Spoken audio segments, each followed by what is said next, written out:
నమస్తే, welcome to our channel. నేను మిషాల్ని. Pastor Abhinay Darshan 14 రోజులు రిమాండ్ అయితే విధించారు. మరి ముఖ్యంగా పోలీసులు అయితే అనేక రకాల ప్రశ్నలు అడిగితే ఆయన సమాధానం చెప్పారా లేదా అని క్వశ్చన్ మార్కులు అయితే ఉంది. అసలు నిజంగా ఆయన మీద అటాక్ ఎలా జరిగింది, అసలు ఏం జరిగింది, దీని మీదే పూర్తిగా విశ్లేషించడానికి మన తమ స్టూడియోలో ఉన్నారు సీనియర్ జర్నలిస్ట్ డాక్టర్ కనకదుర్గ గొడ్లమణి గారు ఉన్నారు. వారిని అడిగే విషయాలను తెలుసుకునే ప్రయత్నం చేద్దాం. నమస్కారం మేడం. నమస్తే అండి. మేడం, అభినయ్ దర్శన్ ఇప్పుడు ఆల్రెడీ రిమాండ్లో నర్సీపట్నం సబ్ జైల్లో రిమాండ్కి 14 రోజులు రిమాండ్లో ఉన్నాడు. మరి ముఖ్యంగా ఈయన్ని అడుగుతున్న ప్రశ్నలకి సమాధానం చెప్పాడా లేదా అంటే ఏం చెప్తారు మేడం? ఫస్ట్ అన్ని నోరు విప్పుతాడు ఖచ్చితంగా, అందులో ఏముంది. ఇప్పుడు అతనికి పరీక్షలు అన్ని చేశాక నర్సీపట్నం కోర్టులో హాజరుపరిచారు. అక్కడ న్యాయమూర్తి అతనికి 14 రోజులు రిమాండ్ విధించారు. ఇది ఇక్కడ మనం చూడాల్సింది ఏంటంటే, కడపకి చెందిన వ్యక్తి. అవును. ఎవరు? ఈ అభినయ్ దర్శన్. ముండిగడ్డ పంచాయతీ నీరుతోటపాలెంలో ఆశ్రయం పొందాడు. అంటే ఇతను కొంతమంది పాస్టర్లు ఆశ్రయం కల్పించారు అక్కడ. అతను ఏం చేస్తున్నాడు? వాళ్ళతో ఉంటున్నాడు, వాళ్లే భోజనం వసతి అంతా ఇచ్చారు. తర్వాత స్థానిక గిరిజనులతో అతను మాట్లాడుతున్నాడు. ఇక్కడ పోలీసులు విచారిస్తున్న అంశం ఏంటంటే, ఈ ప్రాంతాన్ని ఎందుకు ఎంచుకున్నాడు అభినయ్? అవును. ఇక్కడ వేరే ఏదైనా ఉందా అంటే, అతని వ్యక్తిగతంగా ఎవరితో అయినా పరిచయాలు గట్రా ఉన్నాయా? ఎందుకంటే అతని భార్య నిన్న చెప్పారు కదా, అతని మొదటి భార్య నేను మొదటి భార్యని, నా తర్వాత ఇంకో ఇద్దరితో అతను సంబంధం పెట్టుకున్నాడని చెప్పారు. పెళ్లి చేసుకున్నాడో లేదో తెలియదు. అంటే ఇక్కడ కూడా ఏదైనా కనెక్షన్స్ పెట్టుకున్నాడా అతను ఎవరితో అన్నా? తర్వాత ప్రత్యేకంగా అంటే మత ప్రచారం కోసం వచ్చాడనేది మనకు అర్థమవుతోంది.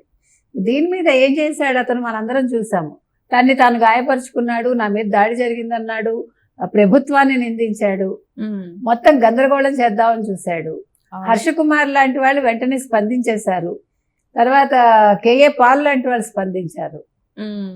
అంటే మీరు ఇక్కడ గమనించాల్సిన అంశం ఏంటంటే, ఆంధ్రప్రదేశ్లో అసలు ఏం జరుగుతోంది, ఈ క్రిస్టియన్స్ అందరూ ఏం చేస్తున్నారు, ఇది చాలా ముఖ్యం అండి. ఇవాళ మీరు మత ప్రచారం ఒక పక్క అయితే, ఒక యూనిటీగా ఉండి ఒకళ్ళ మీద ఏదైనా ఒక దాడి జరిగితే లేదు జరిపించుకున్నా కూడా దాన్ని ప్రభుత్వానికి ఆపాదించి ఒక గందరగోళం సృష్టించాలి, అక్కడ మొత్తం విధ్వంసం సృష్టించాలి. ఇది బాగా ఎక్కువగా కనిపిస్తుంది. లక్కీగా ఏమైందంటే, పాస్టర్ ప్రవీణ్ విషయంలో వాళ్ళకి అటువంటి అవకాశం దొరకలేదు. చాలా ట్రై చేశారు, మ్యాక్సిమం ట్రై చేశారు. అది ఒక రోజు కాదు, కొన్ని నెలలు జరిగింది, మనం అందరం చూసాం. ఈ హర్షకుమార్ లాంటి వాళ్ళే దాన్ని కాదు పాస్టర్ ప్రవీణ్ని చంపేశారు అని ఇన్ని రకాలుగా వాదించాడు. కానీ ప్రభుత్వం, ముఖ్యంగా పోలీసులు ఎక్కడికక్కడ ఫుటేజ్ తీసుకుని దాన్ని పరిశీలించి అదంతా ప్రజల ముందు ఇమీడియట్గా పెడుతూ వచ్చారు. అతను ఎక్కడ తాగాడు, ఎక్కడ కొనుక్కున్నాడు, ఎలా పడిపోయాడు, ఎన్నిసార్లు పడిపోయాడు, అవన్నీ ఉన్నా కూడా వాళ్ళు ఎంత పెద్ద ఇబ్బంది పెట్టారు. అవును. మొత్తం పాస్టర్లు అందరూ రాజమండ్రి వచ్చేసి వాళ్ళ కుటుంబం మొర్రో మా ఆయన తాగి చచ్చిపోయాడని వాళ్ళ ఆవిడ చెప్పింది. పాస్టర్లు తాగడం ఏంటి అంటే, పాస్టర్లు ఎందుకు తాగరు? ఇప్పుడు బాప్టిజం ఇచ్చినప్పుడు ఇవ్వరా? బాప్టిజం ఇచ్చినప్పుడు వాళ్ళకి రొట్టె అందులో ముంచే కదా ఇస్తారు. అదేంటది? అవును, అది వాళ్ళ కల్చర్ అయి ఉండొచ్చు. మనం దాని గురించి మనకేమీ డిస్కషన్ కాదు. తాగడమే తెలియనట్టు, అసలు తాగుడంటే ఏంటి అన్నట్టు మాట్లాడి, నేను అనేది ఏంటంటే, ఎవరి కల్చర్ వాళ్ళదండి. మీరు వెస్ట్రన్ కల్చర్ తెచ్చుకున్నారు, ఓకే, మీకు నచ్చింది ఫాలో చేయండి, దాని గురించి ఇష్యూ కాదు. కానీ మీరు మత కల్లోలాలు లేకపోతే మత విద్వేషాలు రెచ్చగొడితే మాత్రం ఎవడు ఊరుకోడు. ఒక దేవాలయం పునరుద్ధరించాలంటే ఇవాళ క్రిస్టియన్స్ అనుమతి కావాలా భారతదేశంలో, ముఖ్యంగా ఆంధ్రప్రదేశ్లో? మీరు చర్చిలు కట్టడానికి ఎవడు పర్మిషన్ అక్కర్లా. మీరు కట్టుకుంటూ వెళ్ళిపోయారు ఒక 7,000-8,000 చర్చిలు. అందులో ఎన్ని మీరు పర్మిషన్ తీసుకున్నారు, ఎన్ని పర్మిషన్ తీసుకోలేదు. ఇవాళ పాస్టర్ ఆనంద్ కేసు తీసుకుంటే, ప్రైవేట్ ల్యాండ్లో ఎవరిదో ల్యాండ్లో నువ్వు చర్చి కట్టాలనుకుని వాళ్ళు అబ్జెక్ట్ చేస్తే నువ్వు కోర్టుకు వెళ్ళి, ఇవాళ నీ వల్ల కన్వర్ట్ అయిన క్రిస్టియన్స్ అందరికీ SC ST రూల్ వర్తించదు అని ఒక చట్టం వచ్చింది.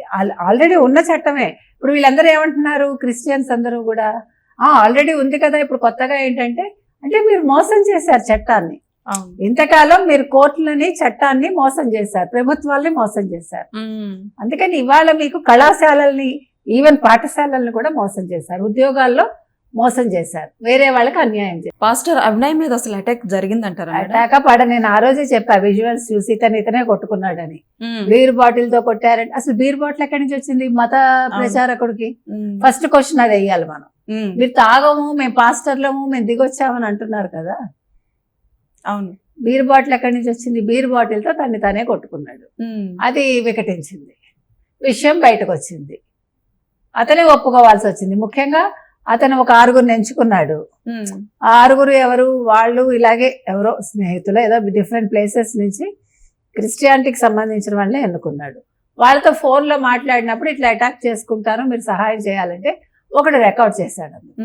ఆ రికార్డు వాడు బయట పెట్టాడు. నేను చూడగానే చెప్పాను అది ఇతనే కొట్టుకున్నాడు, ఎవడు దాడి చేయలేదు, ఇది ఒక నాటకం అని. మర్నాడు అదే తేలింది. అందుకని ఇవాళ ఇంకా మీదట నేను ఒకటి చెప్తున్నా వినండి, ఎవరు వచ్చినా కూడా పాస్టర్ల పేరుతో కానీ లేకపోతే మత ప్రచారం పేరుతో వస్తే తరివి కొట్టండి, ఏం తప్పు లేదు.